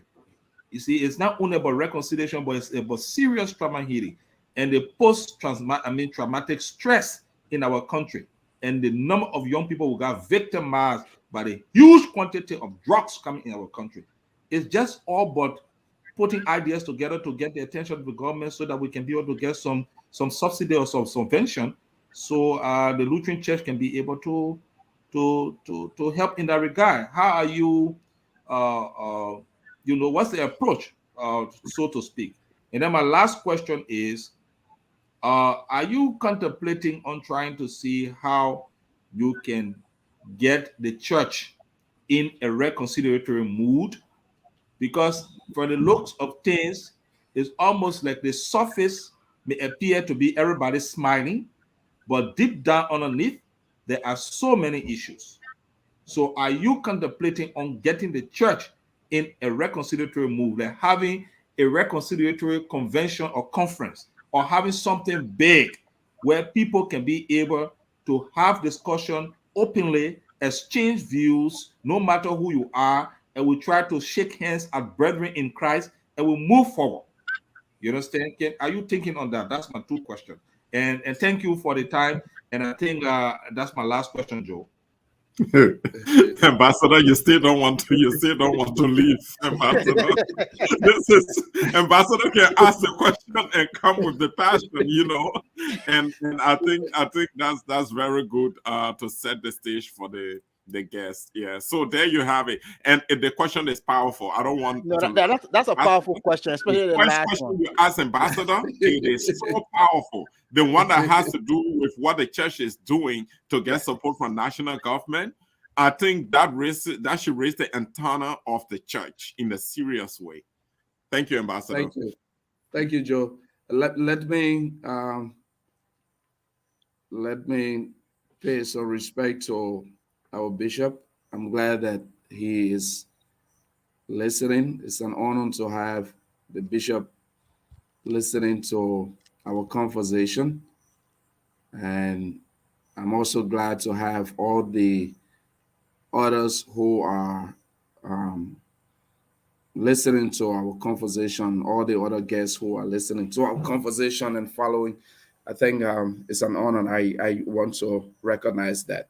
Let me begin with the last question. For me, I see the ambassador's last question as a suggestion, the need for reconciliatory meeting or conference or engagement across the church. I that's how I want to take it as a suggestion, and I want to re-emphasize that we too are cognizant of that need, and we will work around that. But we have to take it one step at a time, Ambassador, and to everyone listening. Again, we did it with our National Lutheran Youth Fellowship. We want to do it with our women. If the need be, we want to do it with the men, the pastors. We want to engage, and we will certainly do that. If we as an institution can bring 5, 6, 7, 8, 10 to 15 political parties around the table to have conversation, why shouldn't we engage one another into meaningful conversation that will promote our work as a church? And so, as we, with the opportunity we have uh, to lead this department responsible for peace and reconciliation in our church and national healing, this is something that we take very seriously. And I want to assure everyone that we would do the needful. Um, what are we doing to get government's support? I cannot confirm the second discovery of huge consignment of drugs in the country, but as we all know, the first discovery was a fight on the. It was in the news. We followed that up. I The second one that the ambassador talked about maybe may just be a reality. But from the point I sit, have not, I don't have any information to confirm that. Having said that, we are very aware that it is important to have government support in the work that we do. And so we will make use of every opportunity we have to reach out to the government in whatever way we can. I will give you a few instances. Sometimes last year, the beginning of last year, we had gathered about 200 drug users at the Peaceful United Lutheran Church. It was a big, last year. It was a big service. And we had a guest of honor. We were expecting the guest of honor. And guess who was that? Her Excellency, the Vice President of the Republic of Liberia, should have been the keynote speaker at that occasion that night. And we had planned to engage her following that worship night. But at the 11th minute, she received this call from her boss, the president, to do a piece of job, which did not enable her to come and engage the over 200 drug users that had gathered. I, as we speak, I can take my phone right now and call Honorable Michael Ghibli, who is the Director for Communications at the Liberia Drugs Enforcement Agency. He is very aware of our engagement. He has participated in several of our activities. I can take the phone right now and call Reverend Robert Stepter, who is the Chaplain General of the Liberia Immigration Services, who has participated in many of our activities. In fact, the chaplain general just asked for, and I'm going to let this out of the bag. Bishop, please forgive me. He asked me to give him the address for the bishop of the Lutheran Church in Liberia. He wants to invite the bishop and I to a function that they will be having in the next couple of weeks. Why am I saying this? We know that the need for sustained engagement is very crucial in the rehabilitation of disadvantaged youth. And so, whatever opportunity we have to talk about it, we will do that. I don't even want to talk about the graduation of the 50 former drug users on the 21st of this month, because that ceremony is one of the occasions that we want to use to be able to reach out as much as possible. We were in Banga sometimes last year. We went on this base called the Casablanca base. Ambassador, you have to be strong to go to the Casablanca base in Banga because you have all drug users there. I met Reverend P a few days ago, and he was saying to me, "You guys need to come to Banga, the Methodist compound." And, he was just saying, expressing the need. And so when we were in Banga, we engaged bishops, the media, pastors, market women, and just key stakeholders. Somebody was saying to me 2-3 days ago when the president launched this program for disadvantaged youth, I thought the Lutheran Church in Liberia would have been recognized or invited to this occasion. We would not fight to be recognized. We will do what we have to do. We will engage when we have to engage. But we will not stop reaching out. We will not be discouraged. It's difficult sometimes to reach. The fact that we have Senator Dillon, he did not only commit to giving us 10 presents, he also talked about the need that you've just raised for including an institution like the Lutheran Church in Liberia in the national budget to be able to help enhance the work and the services that we're providing to this country.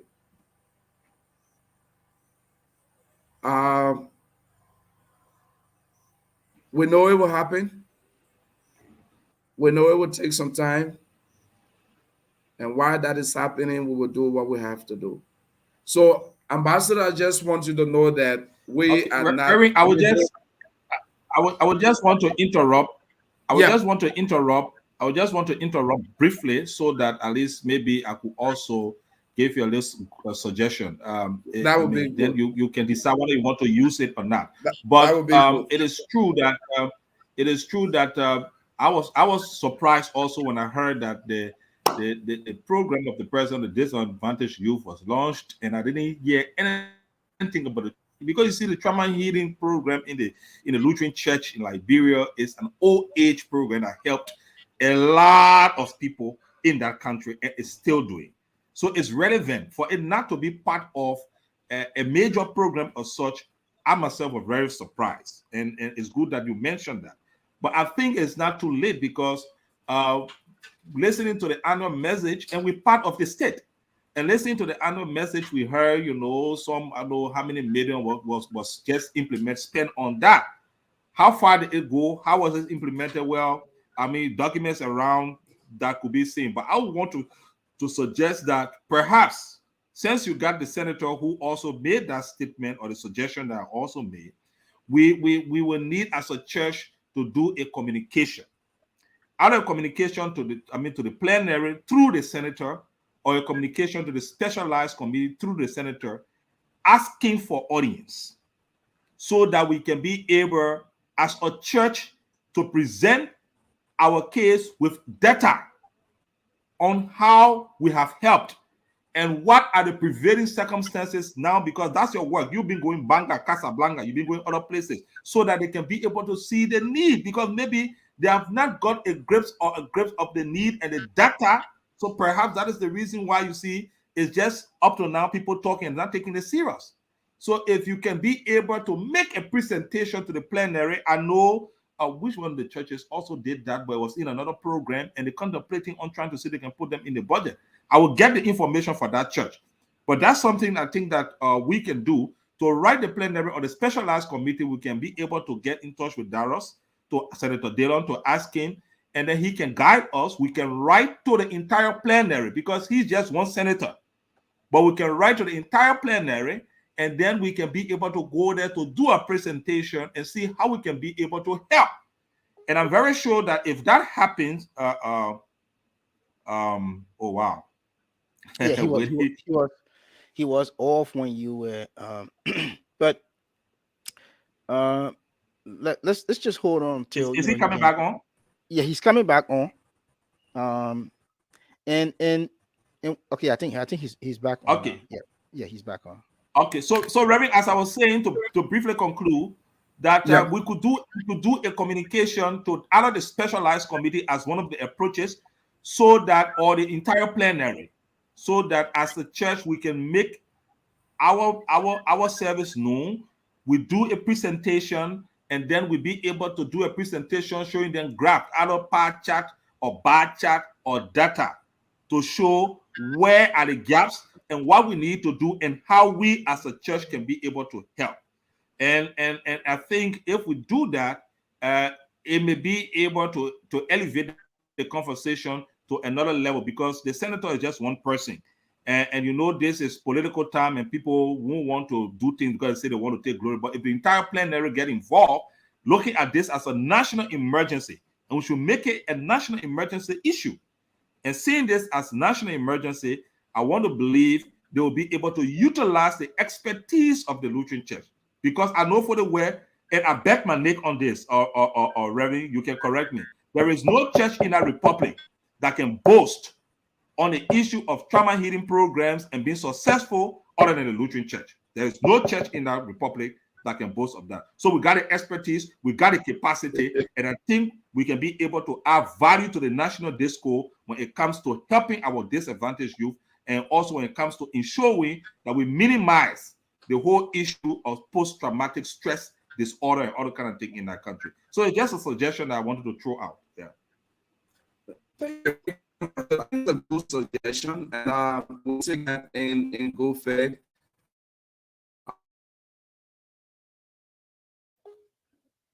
All right. As you all know, that we'll be having some challenges when it comes to the network.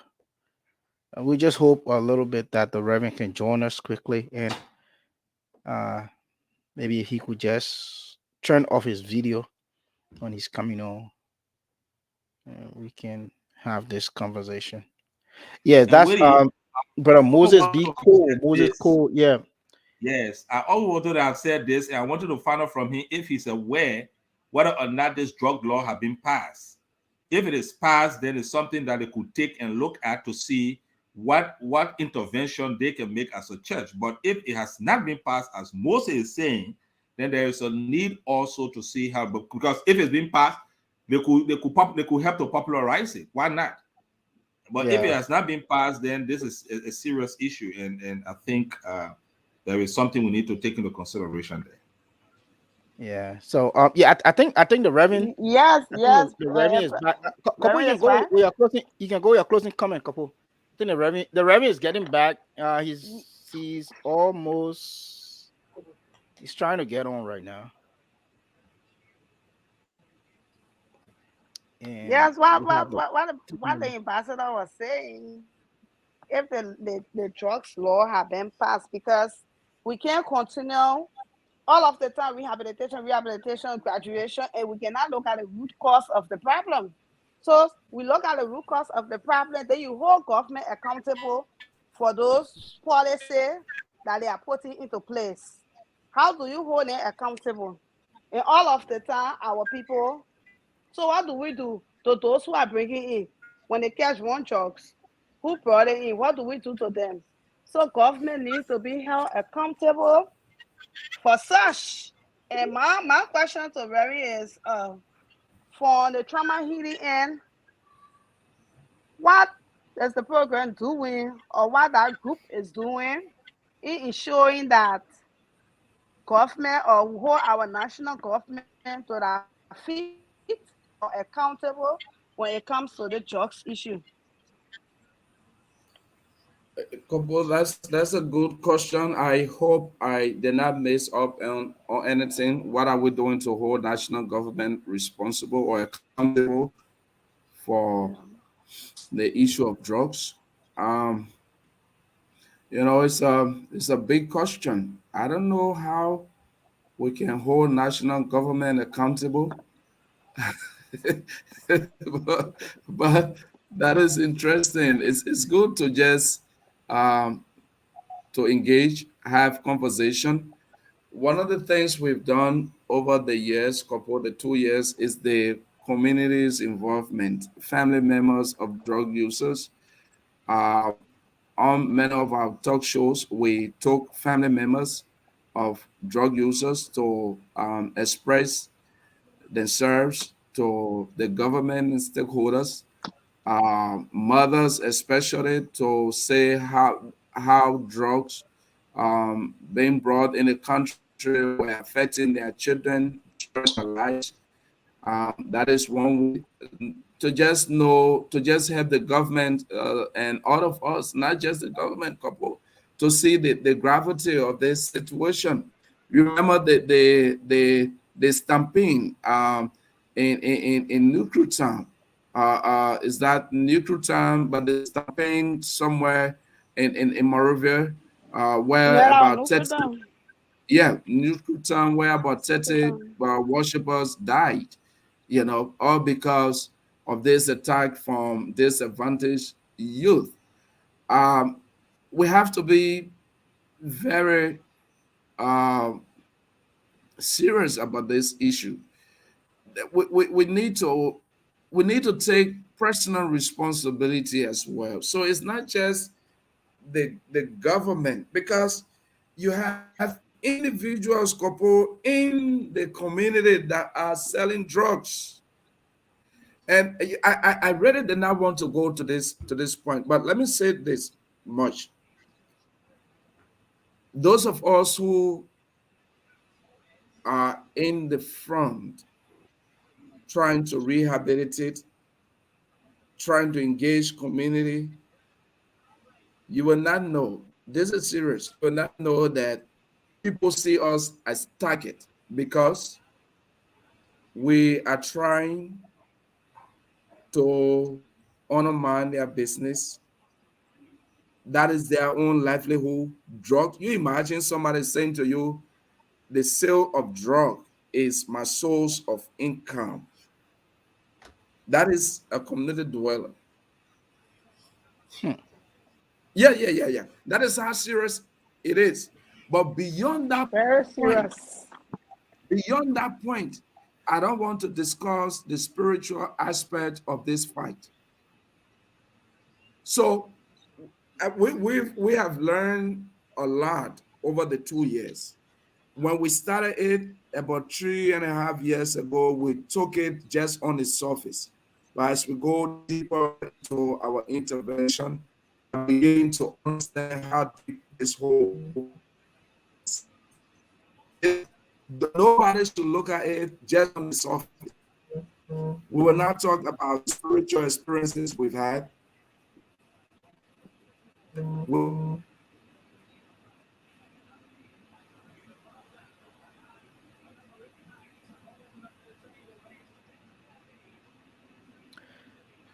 Again, folks, we're just about to wrap up, but please bear with us. Today has been challenging, especially when it comes to connectivity from back home, and it's not only unique to Liberia. So, um, Yeah. So, yes, Wendy, I just wanted to say to Kopo that was a very brilliant question, right, right, and the Reverend were asking how, and I think is easy hmm in answering the how. hmm We look at the fact that, for example, when it comes to human right abuse and injustices in the country, hmm we all can remember the late Marcus Pakala Francis. right, The right, right, church, the church took the lead, hmm and followed by all of the other economical churches and other kind of things. Followed, they took the lead, and they were right, hmm discussing issues that has to do with human right violations and everything there. And the church stood up because you yeah, cannot divorce the church from the the church from society. exactly, You know, yeah, and so the Reverend may not, looking at the nature of how sensitive this identical topic we're discussing is, Are we the there? Reverend may not yeah. come Go, to go ahead, start Ray. the Go ahead. yeah, go ahead, Reverend.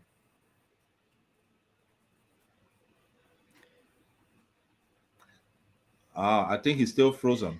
Yeah, Yeah. he- So the Reverend may not come to start discussing how they're going to expose people, but right, what could be done is perhaps for the church, the Lutheran church, to just maybe on the monthly basis or whatsoever give some just update and statistic, because I don't know how the drugs enforcement agency getting the statistics and all of that kind of thing, but they could support in giving some statistics and they are in the Hello? community and dealing with the people, yeah. not on who bringing it, but Hello? who's being victimized. Yes, Remy, we are getting you. I think you are here with us now. Ambassador was just giving some, you know, uh, um, reasons, or you are giving some ways in Some which the strategy church, on how we can the approach it. strategy, how the church can get involved and hold the government accountable. Um, and why the reverend is getting himself adjusted. I will Yeah, also yeah, say that I'm here. when it comes to the issue of racial justice and everything, the church, the church does get involved. So our church can get involved when it comes to, like, holding the government feet to the fire. We can hold the government accountable when it comes to, the use of drugs, what government is engaged with again. But it will go back to the drug law that what's the name talked about, Moses Cole, talking Mhm. about the drug law. Maybe those are some of the initiatives that the government is trying to work on. It comes to tackling the issue of the proliferation of drugs in our country. But Yeah, I can say this much. I can say this much that's some of the approaches, because they want to get it at a policy level, and to do right, that you need a law so that you can be able to hold the feet of the agency, the very agency that are responsible Exactly, in yes. fact. right. But my point is how the church can get involved. That's a good question. And Reverend says something very sensitive. What he said was, if somebody taking it as a source of living, the source of the level of survivability, you got to be very careful on how you getting involved before you yourself be a target. Yeah, So yeah. the church could go back in looking at the victim hmm and how we can raise the issue of the victims to and bring it on the issue attention cycle. That one, that hmm public policy, that bringing it on hmm the issue attention cycle, so that the church, so that the government can see it as not only a policy issue, but a security issue. You Mhm. understand? A Yeah. security Yeah. issue. So that they can be able to And see it. So if they're looking at the number of population, looking at the volume of young people every day, for example, the Lutheran Church giving statistics on the volume of young people that are taking in drugs and being victimized and giving the statistics, everybody will want to rush to the Lutheran Church dashboard or the trauma healing dashboard.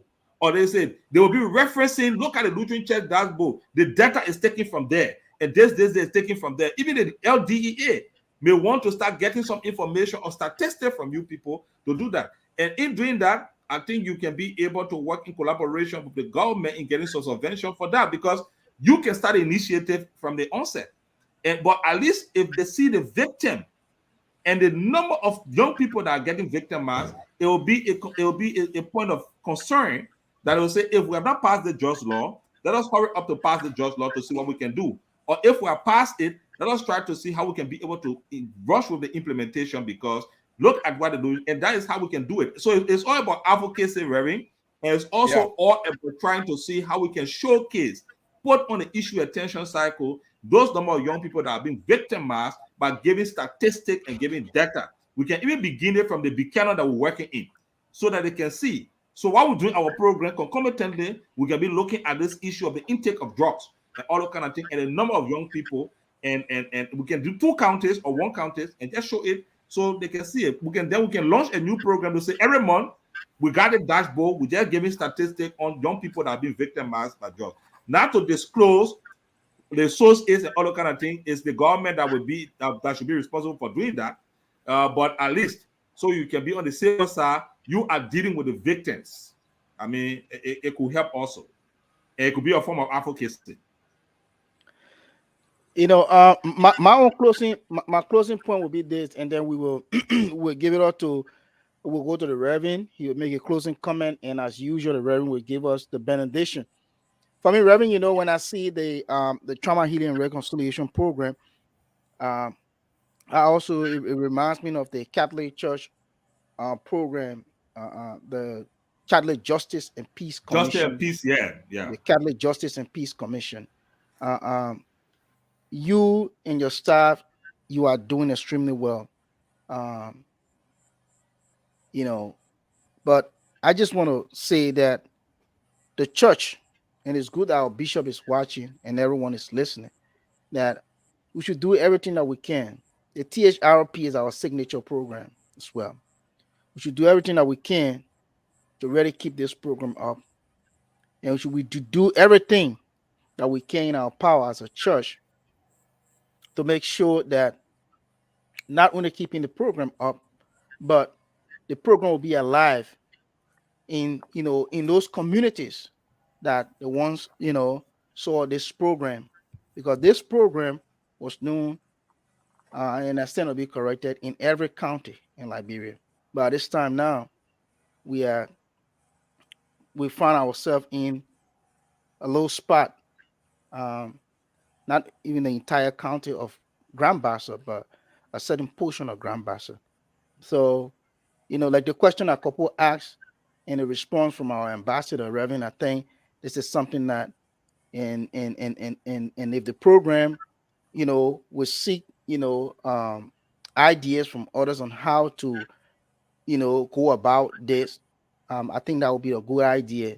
Ambassador Tablo is here, and the rest of the other folks, we can all work this out. Even talking about putting a database together and working on things, we can work this out. But I want to end on this, Reverend, that we, like you said, this is the first of many, but we want to, if not every month, but if you can do it every other month, we want to have you here to talk to us about this program, talk to us about, you know, um, what are some of the, give us update on the program, because this program, as well as the HIV and AIDS program, but if I'm, and again, I stand to be corrected. This is one of the very first program that some of us, when we grew up in the Lutheran church, but to really get to know ourselves in the Lutheran church, the name we heard was the Trauma Healing and Reconciliation Program. And at this time that we are right now in our country, talking about psychosocial counseling, the drug war and everything like that. This program is needed just like before. So, Reverend, we give you the opportunity to come. If you don't have the time every month, but at least every other month, we want to have you here so that we can discuss the issue of trauma healing and reconciliation in Liberia. Yes, Willie, that's a very, very good point you made. I mean, it's so fascinating and motivating. And I Yeah. hope Reverend Lucian will accept this proposal, and the platform is ours. You can come. If you can even come and start giving bits and pieces of the statistic on just the end user, the victims, those that are being victimized, and all the kind of thing, it will help a lot. I mean, even if just for 45 minutes or an hour, we highly appreciate it, Reverend. So it's a proposal for you. Really thank you for that, our dynamic host, for that proposal. And Reverend, all yours now to tell us whether you accept or not. Yeah, you get a blessing of the bishop. The bishop. Let me tell you something about this bishop, and I bet you the bishop gonna give you a call right now. When You're the bishop joking. appear on this program, we give him the same offer, and guess what? He will call us and say, "My man, this Sunday is my Sunday. Y'all know him." So the bishop already gave me his blessings. He's here. I don't know if you're aware, but he's here every month. We have the bishop hour every month, every last Sunday. He's here every month to give us update on the church. So just so you know that. But if you Thank you, want to Willie. consult with him and let us know, that's fine. But we just want to, give you this information that Bishop is here every month. One of the things that one of our responsibilities is to ensure that we um, sell our work, we sell our institution, is to reach out and network, um, partnership as much as possible. So you can rest assured that we will make use of this platform to talk about the work of TRAP as much as possible. I want to thank you for um, the invitation, and I'm sure we can make it work. Thank you so very much. Thank I you. want to, yeah,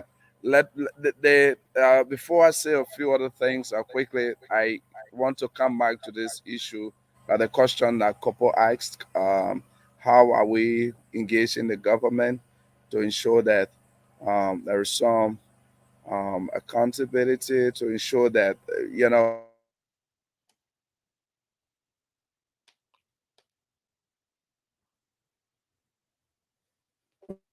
thing. We will remain engaged. We will remain engaged one on one. We will do a lot of advocacy, and we will use the community dwellers, families, and drug users themselves.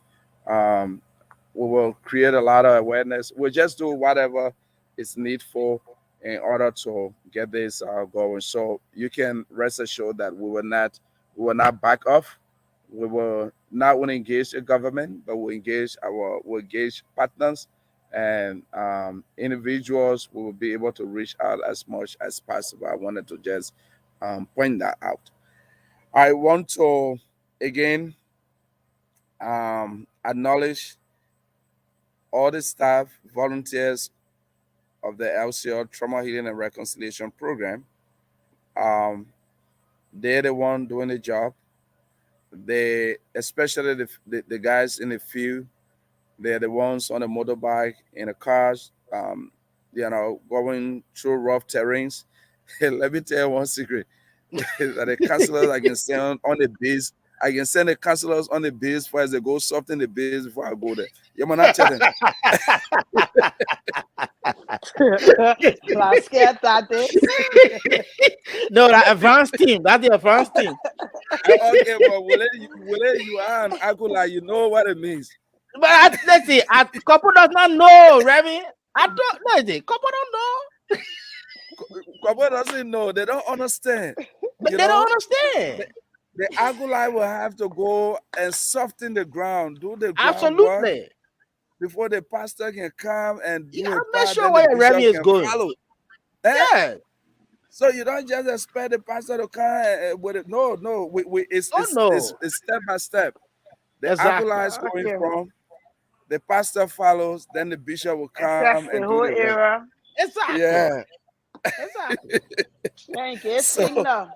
Yes, so honestly, whatever we do, I owe it to the team, and I also owe it to our church, to our leader, our bishop, and all of the officials. This is not something for Philip Notion to glory in. All that we do at this department is the Lutheran Church in Liberia, and it's an opportunity. How many Lutherans we have, very experienced people across our church, to have us leading the team at this department is just a privilege, and we really want to acknowledge that. I'm grateful tonight for the platform afforded us to begin this initial engagement. This is our debut, and I'm sure with the invitation, we're going to work to in ways that we will be regular. If we don't come ourselves, we have other very wonderful team members that will appear. Will bring some, success stories, like some of the guys who will be graduating in the next couple of days. These are people that we Okay. want. We want to bring on the show as well. We will do that. Yeah. Some of the Good. women that we work with from Oman who were trafficked, they have some life-changing stories that will help other women not to fall in the same trap that they fell in. These are some of the people that we will want to bring on the show, um, just just to add some values and make the show, and tell our stories. So we want absolutely, to thank you honestly. I think that's all I want to say. Is an extreme honor to be on your platform tonight. And I will want us, my own suggestion would be not just to trauma healing, but we have several departments in our church. Please also reach out to them, and let's use this platform to help showcase the work that we do across the LCL. absolutely, absolutely. Reverend, again, want to say thank you very, very much. Usually when we when our guests, especially a reverend, speaks, no one will speak. But because I'm the most senior acolyte, I will just speak on behalf of the team. Are they Maybe privileged? yeah, it's a privilege, couple. It's a privilege. So And you know what that I'm comes with, sorry you did right? not go through the training, couple. I'm sorry you did not go through this training, but some of us Willie, went you, you, for you nine know you months. know what that comes with, right? Yeah, responsibility, Remy. Okay, okay. Absolutely. I'm an acolyte. you know. So again, Reverend, we want to say thank you very much. Thank you very much. We are engaging other programs, in the church. We want to have other people come in, but you know, schedules like next Sunday we have so this is the thing. If we have 4 Sundays in a month, just consider that only 3 Sundays that we have because like this Sunday you are here. The last Sunday is for Bishop. Then next Sunday is Aliyah is going to be coming in. Then another Sunday we have free for another guest. So sometimes that's how it is. If we have 5 Sundays in the Okay. month, then we consider it 4 because the Bishop is coming on the last Sunday. But Reverend, again, we just want to thank you so much.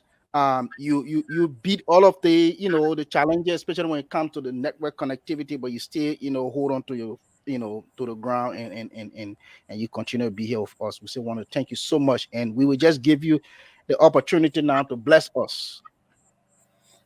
All right, so it's a privilege, and we will do all we can, um, in our power to honor the invitation once we are available to do that. So Thank you. as Thank you. we go to bed in Liberia tonight, and as you go about your business in the U.S. and wherever you may be following our show tonight, we want to pronounce God's blessing upon you. Amen. Um, we had a wonderful time in church today. We were speaking on social justice, Mm. God wants us to act with justice and mercy. Amen. So as we go to bed tonight, as we go about our businesses, may God bless us and keep us. Yeah. May the Lord make his face to shine upon us and be gracious unto us.